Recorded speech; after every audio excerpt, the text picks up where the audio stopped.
Welcome everyone. So today we're looking at your hips. Due to the modern world and how often we spend kind of hunching over, sitting down, running, cycling, most of us have really actually quite tight hips. So today we're targeting that, not just in terms of flexibility, but for strength. So if we haven't met before, my name's Adam, filming for Om today. So let's start off actually lying on your back. So let's start with your feet together, fairly close to your groin, enough to feel it, but not so close that it feels too tight. Take the backs of the hands to the inner legs and just let your legs ease apart. So big toes touching, legs drifting apart, trying to slightly flatten your back to the floor. And just take a moment here. Just start to connect with your breathing. In and out through the nose initially. Engaging your ujjayi breath early on if that means anything to you. On every inhale, find a little bit of space. And on the exhale, use your hands to open those legs a little bit further. And honestly, it does not matter if you're anywhere near the floor or not, as long as you can feel it. All good. It's working. You'll start to notice and feel physically where you're at today. And wherever you're at, be understanding of that through this practice. So leave your left hand exactly where it is. And lift your right foot off the floor. Have the sole of the right foot pointing to the ceiling. Maybe you hold your calf. Maybe you hold your ankle. Maybe you hold your outer foot. I'd say for most people, the calf's probably pretty good. We'll call this half happy baby. Keep the left hand pushing down on the left leg. The right knee drawing to the floor with the sole of that foot still facing the ceiling. So coming into a fairly complex pose, not one that you're going to look fantastic in, but use your arms, drawing both knees to the floor in very different directions. Keep your right foot flexed. Keep your left foot close enough to your groin to still feel it in the hips. So the general rule, if you get deeper but it feels easier, you're not in the pose anymore. Holding here for 2 more full breaths. Knees working millimeter by millimeter further. And then let's release slowly. Be gentle with yourself. Feet back together. Adjust as you need, back of the right hand, inside of the right leg. Hold your left ankle, foot, whatever works. But start to draw that left knee to the floor. If you're quite open here, you might even use your left elbow to slightly push the inner leg away from you and draw the foot a little bit closer to you. Again, keep that right hand pushing down on that right leg, just enough to ensure you can still feel it. So always focusing on, as much as possible, integrity in the pose, rather than how deep you go. Taking 2 more full breaths, working deeper millimeter by millimeter. And then gently ease that leg out. Push your legs apart. Draw the knees back in.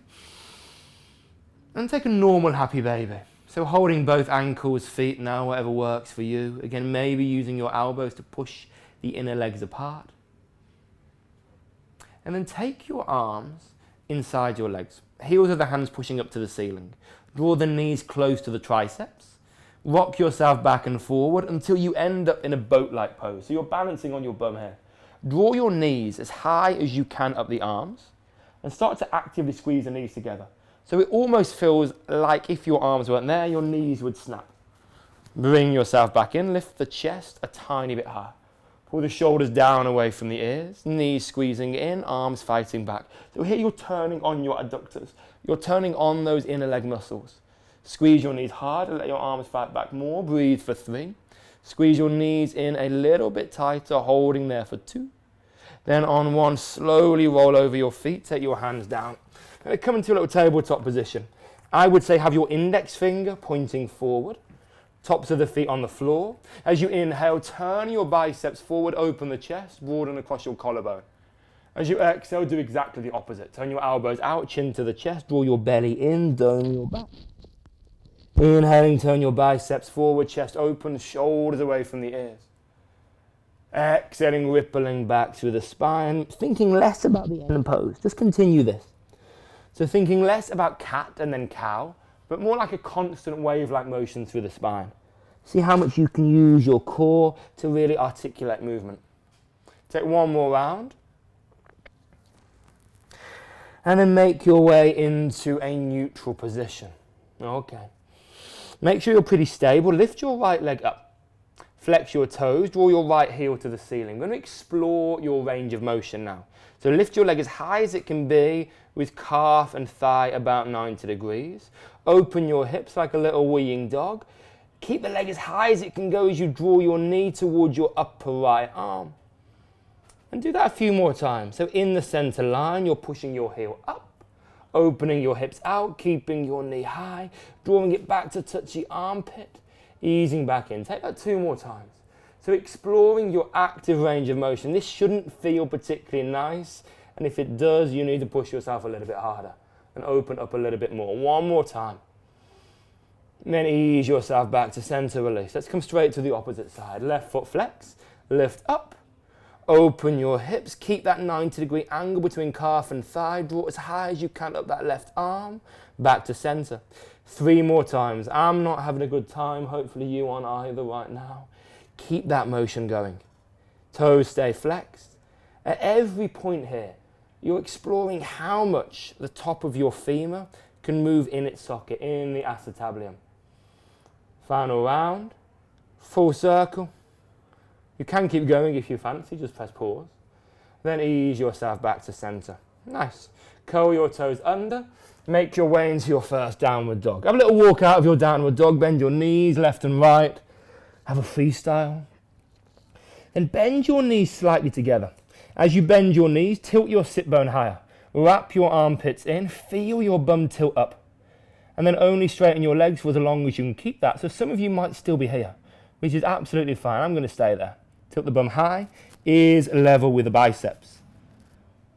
Take your right leg up to the sky. Without opening your hips, just keep that leg straight to begin with. Lift the leg high without rotating your hips out. Bend your knee. Now open your hips without turning your chest. Keep pushing your left heel to the floor. Inhale fully.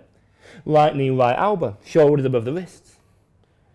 Inhale back to the sky. Hips open. Draw the knee to the head. Kiss your knee. Curve your spine. Inhaling sky. Open up. Knee to the opposite elbow. Draw back to the sky. Open up a little bit deeper. And then step that leg up to the top of the mat. Coming to lizard pose. Come up to the fingertips first. We're not going to take our elbows down, but instead walk your fingertips forward.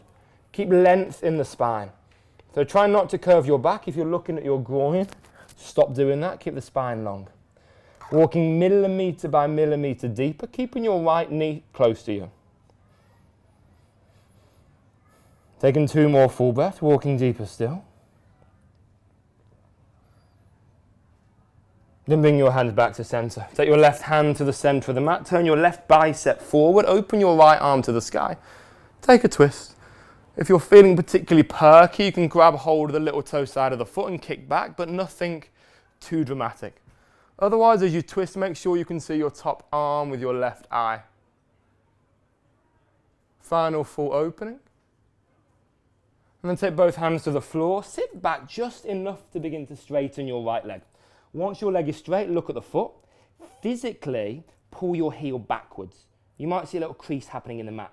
And as you do that, start to walk your fingertips forward. This might be it, but far better to be here with your back straight and your spine long than starting to try and headbutt the knee. Use your hands to pull your chest forward and your heel back for 3. Breathe for 2. Then on 1, bend the knee, come forward, hands down. Step back, straight to downward dog. Left leg up to the sky. To keep the leg straight to begin with. Knee pointing down. Hips relatively neutral. Maybe a little bend in that right knee if that feels better for you. Now bend your knee, open the hips. Inhale fully. Left knee, left elbow. Back to the sky, open the hips. Draw your knee to the head, kiss your knee, curve your spine. Back to the sky. Knee to the opposite elbow. Back to the sky, hips open. A little bit deeper maybe. Then foot steps to the top of the mat, back knee down to the floor. Take your hands inside that leg. Come to the fingertips, inhale. And again, creep your fingertips forward. Try not to just collapse onto the elbows, but keep lengthening that spine. On the inhale, find space. On the exhale, go a little bit further. So with everything we do in this session, if you're feeling good, stay here longer. Press pause, be here for a longer time. You can turn this 20-minute class into a 60-minute one if you fancy. One more full breath. Then walk your hands back in. Right hand center line, right bicep spins forward, left arm opens up. Again, option to grab hold of the little toe side of your back leg, or just stay here. Let the left hand side of the neck be more or less as long as the right hand side. Turning your arm, your head, your chest congruently. Hands down to the floor. Draw yourself back just enough to get the leg straight. You could use blocks or books or something here if you're struggling. Otherwise, fingers down. Pull your heel backwards. Walk your fingertips forward. So again, your hands are doing two things. They're pulling you forward and at the same time pulling that heel back. Breathe for 3. Stay lengthening, holding for 2. Spine relatively long. And then on 1, bend your knee. From here, take both hands inside the leg. Step yourself to a squat position. Now, if this is impossible for you and you're really struggling to get the heels down, put something underneath your heels. Take your hands towards your heart. So you're lifting your chest up. Hook your thumbs underneath the center of the chest. Now, actively squeeze the knees together and let the arms fight back. So similar to what we did a few moments ago. Turn on those inner leg muscles, tuck your bum under, lift your chest higher. If you can do this every day for a few minutes, maybe not in the office, but somewhere else, you'll find massive results. Maybe 30 days in a row. Try it. Take 2 more full breaths. Squeezing tighter. And then place your hands to the floor. Take your knees down. From here, take your right shin close to being parallel-ish to the top of the mat, we'll say.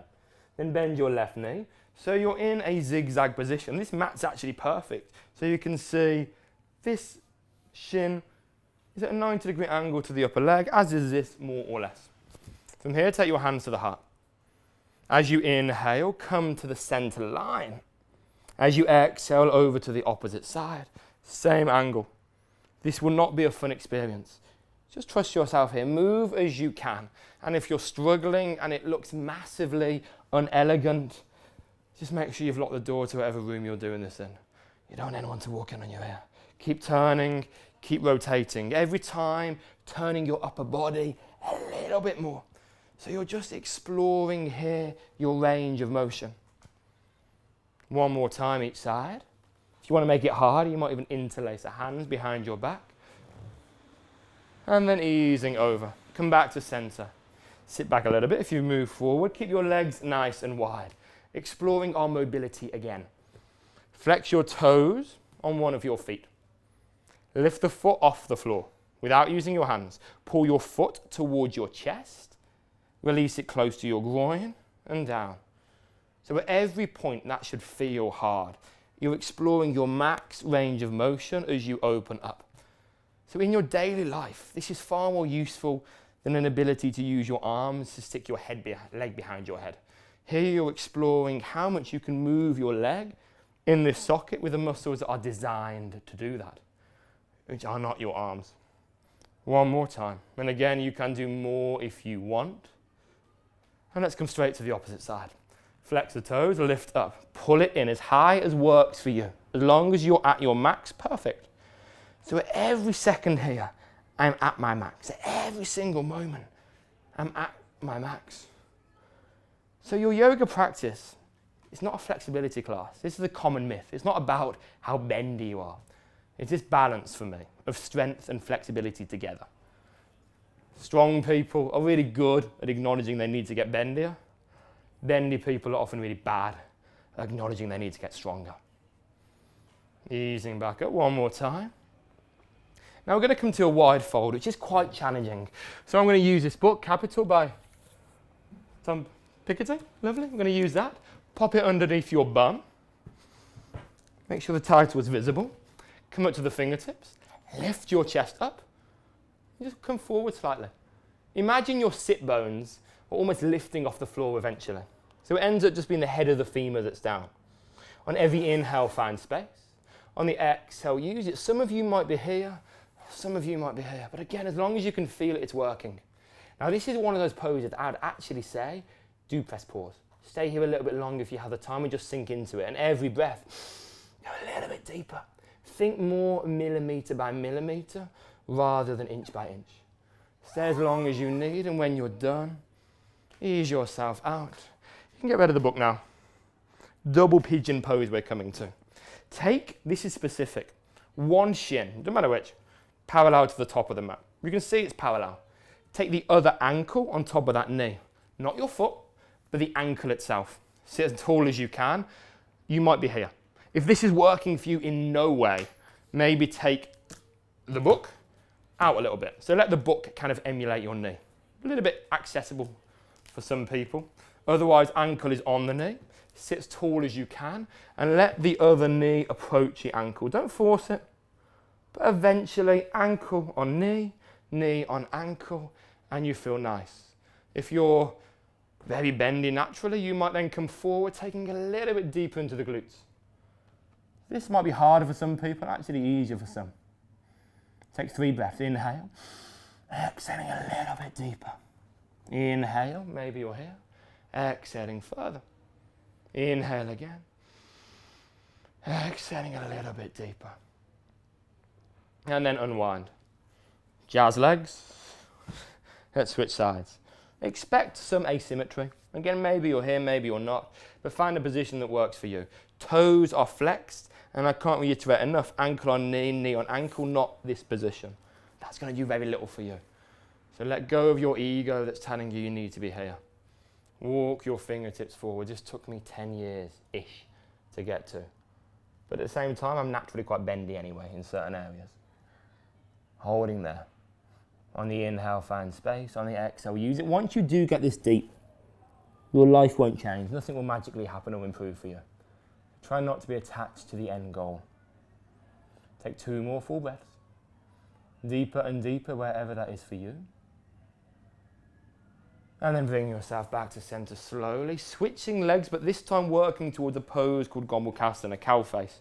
So the outer feet are on the floor this time. Maybe you're here, maybe you can shuffle more across, maybe the knees stack. Take your thumbs to your hip crease, push down, lengthen. Fingertips down, walk forward. Maybe there, maybe deeper. But keep actively the outer edge of your feet pushing down to the floor. The knees trying to wrap. Breathe into it. Again, the more time you have, the longer to do these poses. But for now, just take 3 more full breaths. Finding space, using that space. Maybe walking forward. Keep the spine lovely and long. Getting deeper via your hips and your legs, not via your spine curving. Hands back in. Maybe take your left arm or left elbow to that opposite leg and take a twist.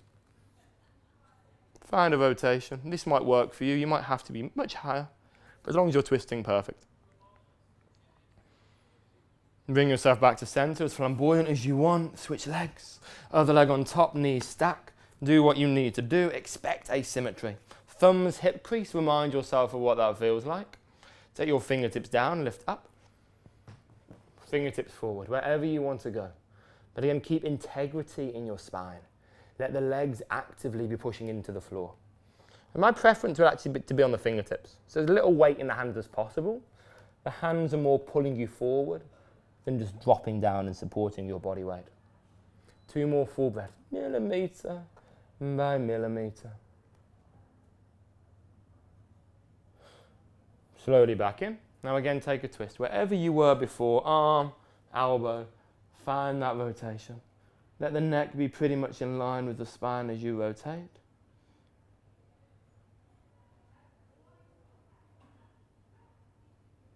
And then bring yourself back to center, unwind the legs. And from here, just cross your ankles and fold yourself forward. Have a little bit of a collapse. Let muscular release and gravity do its thing. Now I'd say stay here if you want, for as long as you can. Maybe switch legs. Maybe come to Shavasana. Maybe do the closing sequence video. Otherwise, guys, thanks for sharing your practice. Have a good one. Thank you.